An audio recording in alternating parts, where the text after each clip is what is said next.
আসসালামু আলাইকুম, কেন আছেন আমার বেগুন? আশা করি ভালো আছেন। আলহামদুলিল্লাহ আনার দোয়াই আমরা ভালো আছি। তো আজকে রান্না করছুম দে উদারা বাইলে মাছ। তো চুলাত মেয়ে ডেকচি দিয়ে দিই, হাফ কাপ তেলও দিয়ে দিই। দেওয়ানোর পর তারপর দিয়ে দিলাম দে পেঁয়াজ বড় সাইজের, দিয়ে না 2 মিনিট লাড়ি সারি দিম।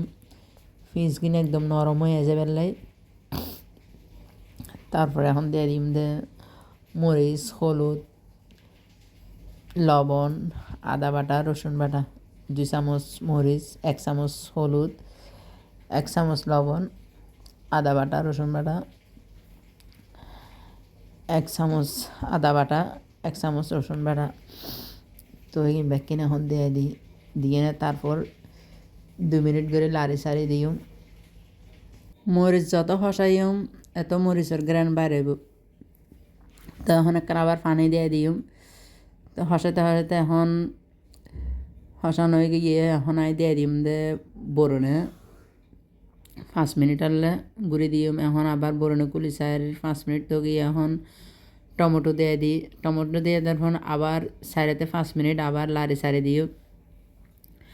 দেওয়ানোর পর এখন আবারও 5 মিনিট আনলে বরণে দিয়ে গুঁড়ি দিম।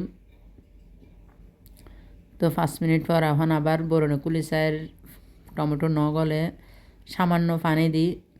পানি দিয়ে না আবারও 4-5 মিনিট হলে আবার বরণে দিনে ঘুরে দিম।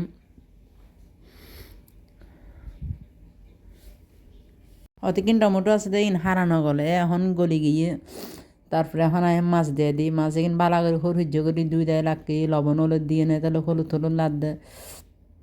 সমুদ্রের মাছ শরীরে বেশি ভালো, কোনো তেল চর্বি নাই মাছ এখানে মেদি, একদম পরিষ্কার মাছ, কাঁড়াও নাই।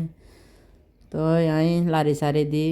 তো এখন আমি 4-5 মিনিট হলে বরণে দিয়ে ঘুরে দিম।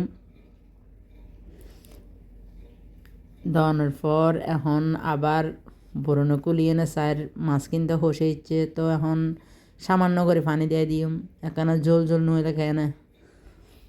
সমুদ্রের মাছ ঝোলাই মজা। এখন আর লাড়াচাড়া করতে না, বেশি লাড়াচাড়া করলে মাছ ভাঙে যায় বুঝে। তো এখন বরণে দিয়ে ঘুরে দিম 5 মিনিট হলে। 5 মিনিট পর্যন্ত রান্না করছুম। এখন বরণে তো কুলি সাইড দিয়ে রান্না তো গিয়ে তো কাঁচামরিচ ধনিয়া পাতা দিয়ে না চুলের আঁচ বন্ধ করে দিম। তো বেকুন ভালো থাকবেন, সুস্থ থাকবেন। আল্লাহ হাফেজ, আসসালামু আলাইকুম।